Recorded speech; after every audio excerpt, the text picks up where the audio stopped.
Filho e do Espírito Santo. Rezemos assim com São Tomás de Aquino. Inefável Criador, que dos tesouros da vossa sabedoria tirastes as hierarquias dos anjos, colocando-as com ordem admirável no céu. Vós que distribuístes o universo com encantadora harmonia, vós que sois a verdadeira fonte da luz e é o princípio da sabedoria, difundis sobre as trevas da nossa mente o raio e o esplendor, removendo as duplas trevas nas quais nascemos, o pecado e a ignorância. Vós que tornastes fecunda a língua das crianças, tornai erudita a nossa língua e espalhai sobre os nossos lábios vossa bênção. Concedei-nos a agudeza de entender, a capacidade de reter, a sutileza de revelar, a facilidade de aprender e a graça abundante de falar e de escrever. Ensinai-nos a começar, regei o nosso continuar e o nosso perseverar até o término. Vós que sois verdadeiro Deus e verdadeiro homem, que viveis e reinais pelos séculos dos séculos. Amém. O Salmo 63 nos diz assim: ó Deus, Tu és o meu Deus, eu te procuro. Minha alma tem sede de Ti, minha carne Te deseja com ardor, como terra árida, esgotada sem água. Sim, eu Te contemplava no santuário, vendo Teu poder e Tua glória. Meu querido irmão, minha querida irmã, você que está conectado conosco, você que está fazendo essa caminhada, essa peregrinação, nessa leitura da fé, nós estamos lendo o documento de João Paulo II, estamos na introdução, lendo os capítulos, ou melhor, lendo os parágrafos, né, e tentando meditar, rezar com os parágrafos, que vai falando um pouquinho da história, da filosofia, também da revelação que a igreja recebeu, ela que é depositária da revelação, do mistério de Deus, e por isso nesse mistério de fé ela vai anunciando, vai proclamando as verdades que ela recebeu de nosso Senhor Jesus Cristo. Nós estamos meditando, rezando, pedindo a Deus. Mas eu quero convidar você a colocar aí o seu joia, compartilhar, escrever, colocar suas reflexões, seus questionamentos, para podermos fazer essa caminhada junto. Quero dar continuidade nessa leitura com você ainda. Estamos na página 9 do documento e você pode ler conosco. A capacidade reflexiva própria do intelecto humano permite elaborar, por meio da atividade filosófica, uma forma de pensamento rigoroso e, assim, construir com coerência lógica entre as afirmações e a coesão orgânica dos conteúdos um conhecimento sistemático. Graças a tal processo, alcançaram-se em contextos culturais diversos e em diferentes épocas históricas resultados que levaram à elaboração de verdadeiros sistemas de pensamento. Historicamente, isso gerou muitas vezes a tentação de identificar uma única corrente com o pensamento filosófico inteiro. Mas nesses casos, é claro, que entra em jogo uma certa soberba filosófica, que pretende arvorar em leitura universal a própria perspectiva e visão imperfeita.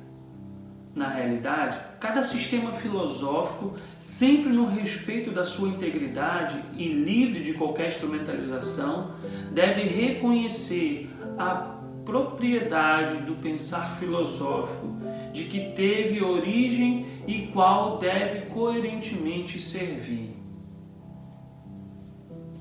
Neste sentido, é possível, não obstante a mudança dos tempos e os progressos do saber, reconhecer um núcleo de conhecimentos filosóficos, cuja presença é constante na história do pensamento. Pense-se só como um exemplo nos princípios da não contradição, finalidade, causalidade e ainda na concepção da pessoa como um sujeito livre e inteligente e na sua capacidade de conhecer Deus, a verdade, o bem. Pense, além disso, em algumas normas morais fundamentais que geralmente são aceitas por todos. Esses e outros temas indicam que, para além das correntes de pensamento, existe um conjunto de conhecimentos nos quais é possível ver uma espécie de patrimônio espiritual da humanidade. É como se nos encontrássemos perante uma filosofia implícita, em virtude da qual cada um sente que possui esses princípios, embora forma genérica não refletida.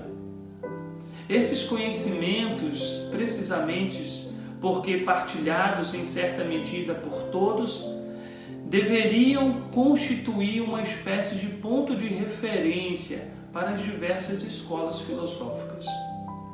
Quando a razão consegue intuir e formular os princípios primeiros e universais do ser, e deles deduzido correta e coerente conclusões de ordem lógica e deontológica, então pode-se considerar uma razão reta, ou como era chamado pelos antigos, ortus logo recta ratio.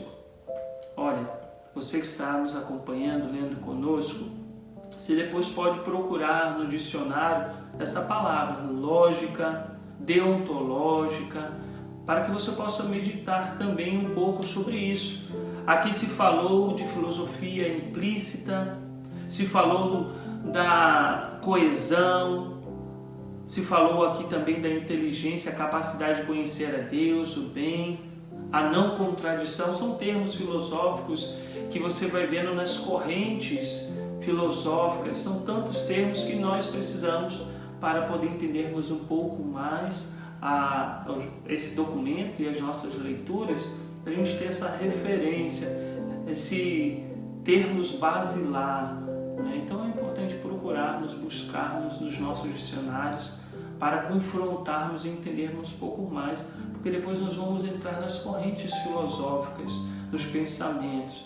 E aqui João Paulo II está falando que há uma raiz no coração, como nós vemos aqui no Salmo, há algo próprio do ser humano, inato, né, que tem na natureza do ser humano, que todos nós trazemos, verdades que todos nós trazemos, independente se estudamos ou não, se temos conhecimento ou não, trazemos algo escrito em nosso coração, leis morais, leis filosóficas que já vêm, é próprio essa busca do bem, essa busca da verdade, do conhecimento, não é? Isso é natural, é próprio da nossa natureza. Então, que nós possamos confrontar. Página 10. A igreja, por sua vez, não pode deixar de apreciar o esforço da razão na consecução de objetivos que tornem cada vez mais digna a existência pessoal. Na verdade, ela vê na filosofia, preste atenção nisso, a igreja vê na filosofia o caminho para conhecer verdades fundamentais relativas à existência do homem. Ao mesmo tempo, considera a filosofia uma ajuda indispensável para aprofundar na compreensão da fé e comunicar a verdade do Evangelho a quantos não a conhecem ainda. Olha o que a igreja pensa sobre a filosofia, sobre a reflexão filosófica, sobre o conhecimento. Ela vê na filosofia o caminho para conhecer verdades fundamentais relativas à existência do homem. Ao mesmo tempo, considera a filosofia uma ajuda indispensável para aprofundar a compreensão e a fé. E aí volta no início, a fé e a razão que caminham juntas, uma é suporte para a outra. E comunicar, e a filosofia ajuda na comunicação da verdade do Evangelho a quantos ainda não conhecem. Na consequência de iniciativas análogas dos meus predecessores, desejo também eu debruçar-me sobre esta atividade peculiar da razão. Faço movido pela constatação, sobretudo em nossos dias, de que a busca da verdade última, aparece muitas vezes ofuscada. Olha que João Paulo II vai dizer: faço movido pela constatação, sobretudo em nossos dias, de que a busca da verdade última parece muitas vezes ofuscadas. Então, mais uma vez, é o que diz o Papa a respeito dessa contribuição da filosofia à fé. Ao mesmo tempo, a Igreja considera a filosofia como uma ajuda indispensável para aprofundar a compreensão da fé e comunicar a verdade do Evangelho a quantos não a conhecem ainda. E nós queremos poder meditar, refletir sobre essas verdades.